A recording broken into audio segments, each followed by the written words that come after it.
Thank you sir, thank you so much. And ఇప్పుడు నాగవంశీ గారిని మాట్లాడవలసిందిగా రిక్వెస్ట్ చేస్తున్నాం. అండ్ ఇవాళ ఆయన ఎవరి కోసం వచ్చారో తెలుసా మీకు?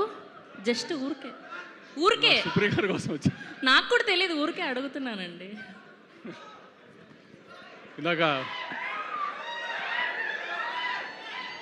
స్వప్నాక చెప్పినట్టు సుప్రియ గారు అందరినీ ఇప్పుడు దాకా సినిమాలు ఇంత కచ్చిపెట్టి తీస్తున్నారు, ఇన్ని రోజులు తీస్తున్నారు అని మమ్మల్ని క్లాసులు పీకి 2 ఏళ్ళు సినిమా తీసి ఎన్ని కష్టాలు పడ్డారో చూద్దామని అందరం యాక్చువల్లీ బ్యాక్ స్టేజ్లోనే ఎంజాయ్ చేస్తున్నాం. ఇందా నుంచి బ్యాక్ బెంచ్ స్టూడెంట్స్ లాగా ఆవిడని కామెంట్ చేస్తూ 2 years సినిమా తీసి 147 వర్కింగ్ డేస్ వర్క్ చేసింది.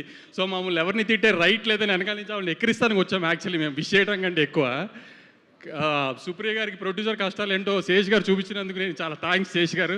ఆవిడ ఊరికే మా అందరికీ క్లాస్ మీరు హీరోలందరినీ నెత్తినెక్కించుకుంటున్నారు, ఇదేదని క్లాసులు పీకుతుంది మాకు. మీరు ఒక 2 సంవత్సరాలు ఆవిడని హింస పెట్టినందుకు చాలా థ్యాంక్స్ అండి. ఆవిడకి తెలియాలి కదా హీరోలతో సినిమాలు తీస్తే ఎంత కష్టంగా ఉంటుందో. వాళ్ళ తమ్ముళ్ళతో వాళ్ళ మావయ్య గారితో సినిమా తీసి ఏం నొప్పి తెలియలేదు ఆవిడకి. బయట హీరోలతో తీస్తే ఎలా ఉంటుందో తెలుస్తుంది కదా ఆవిడ.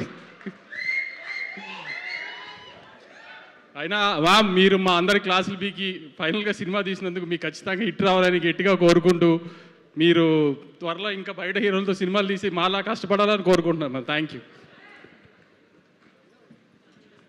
థ్యాంక్ యూ వంశీ గారు, thank you so much. And ఇప్పుడు అభిషేక్ అగర్వాల్ గారిని మాట్లాడవలసిందిగా రిక్వెస్ట్ చేస్తున్నా. నమస్కారం.